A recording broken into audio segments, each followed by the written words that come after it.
এই নিম পাতাকে দেখুন, ওর কিন্তু অনেকগুলো গুণ আছে। অনেক অসুখের নিরাময়ের জন্য এই নিম ঔষধ হিসেবে ব্যবহৃত হয়। এটা এই পরিবেশের জন্যও ভালো, আমাদের শরীরের জন্যও ভালো। কিন্তু যখন এটা চেখে দেখবেন তখন বুঝতে পারবেন এই নিম পাতা খুব তেঁতো। এবার এই যে নিম পাতার স্বাদ তেঁতো, সেটা কি খারাপ ব্যাপার? তেঁতো স্বাদ হওয়া কি খারাপ ব্যাপার?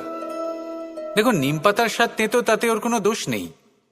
ঠিক সেভাবেই আমের স্বাদ মিষ্টি, তাতে আমের কোনো মাহাত্ম্য নেই। কে নির্ধারণ করে যে কোনটা মিষ্টি আর কোনটা তেঁতো? জিহ্বা। আমাদের জিহ্বা আমাদের বুঝিয়ে দেয় যে কোনটা মিষ্টি আর কোনটা তেঁতো, আর আমাদের এই জিহ্বার মিষ্টি পছন্দ।